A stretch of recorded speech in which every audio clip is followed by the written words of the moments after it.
Hi hello.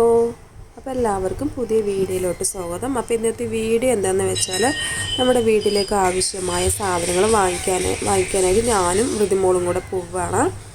അപ്പോൾ ഞങ്ങൾ മാവേലി സ്റ്റോറിലാണ് പോകുന്നത്. അപ്പോൾ ഇതാ ബിസ്ക്കറ്റ് വേണം പൈസ വാങ്ങിക്കുകയാണ് പോയിട്ട് ബിസ്ക്കറ്റ് വാങ്ങാനായിട്ട്. അങ്ങനെ ഞങ്ങൾ മാവേലി സ്റ്റോറിൽ എത്തിയിരിക്കുകയാണ്. അപ്പോൾ ഋതിമോൾക്ക് ആവശ്യമായ സാധനങ്ങൾ അവൾ തന്നെ എടുക്കുന്നുണ്ട്. അവൾ എടുത്തിട്ടുള്ളത് ഡാർക്ക് ഫാൻറ്റസി, പിന്നെ അതുപോലെ തന്നെ മാഗിയൊക്കെയാണ് അവൾ എടുത്തിട്ടുള്ളത്. സോപ്പ് വേണമെന്നൊക്കെ ചോദിക്കുകയാണ് എന്നോട്. അങ്ങനെ ഞങ്ങൾ സാധനങ്ങളൊക്കെ വാങ്ങിച്ച് ബില്ലാക്കാനായിട്ട് വെയിറ്റ് ചെയ്യണം. അപ്പോൾ നമ്മൾ റേഷൻ കാർഡ് എടുത്തിട്ടുണ്ട് കേട്ടോ. അതായത് സബ്സിഡി ഉള്ള സാധനങ്ങൾ കുറച്ച് എടുത്തിട്ടുണ്ട്. അപ്പോൾ റേഷൻ കാർഡ് കൊണ്ടുപോയാൽ സബ്സിഡി ആയിട്ട് കിട്ടും.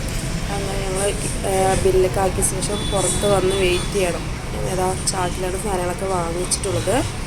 ഇതാണ് നമ്മുടെ അണിക്കോട് സിറ്റി കേട്ടോ. ടൗണാണ്, നല്ല തിരക്കുള്ള സ്ഥലമാണ്. അങ്ങനെ ഞങ്ങൾ മുകളിൽ നിന്ന് താഴേക്ക് ഇറങ്ങി വരും. അപ്പോഴത്തേനും ഋതിക്കുട്ടിക്ക് നല്ല വിശപ്പായി. അങ്ങനെ വാങ്ങിയിട്ടുള്ള ഡാർക്ക് ഫാൻറ്റസിയിൽ നിന്ന് ഒരു ഡാർക്ക് ഫാൻറ്റസി എടുത്ത് അവൾക്ക് കൊടുത്തു. അങ്ങനെ ഞങ്ങൾ വീടെത്തിയിരിക്കുകയാണ്. അപ്പോൾ വീടെത്തിയ ശേഷം ഞങ്ങൾ ഫുഡ് കഴിക്കാനായിട്ട് പോവുകയാണ്. അപ്പോൾ ഋതിമോൾക്ക് ഫുഡ് കൊടുത്തു എന്നിട്ട് ഞാൻ കഴിക്കാനായിട്ട് പോവുകയാണ്. അപ്പോൾ നല്ല ചോറും നല്ല അയിലക്കറി ഉണ്ടായിരുന്നു, പയറുപ്പേരി ഉണ്ടായിരുന്നു. അങ്ങനെ അതൊക്കെ കൂട്ടി കഴിക്കാൻ പോവുകയാണ്. അപ്പോൾ ഈ വീഡിയോ ഇഷ്ടമായാൽ ലൈക്ക് ചെയ്യാനും ഷെയർ ചെയ്യാനും സബ്സ്ക്രൈബ് ചെയ്യാനും മറക്കല്ലേ. അപ്പോൾ പുതിയ വീഡിയോ ആയിട്ട് ഞാൻ വീണ്ടും വരുന്നത്.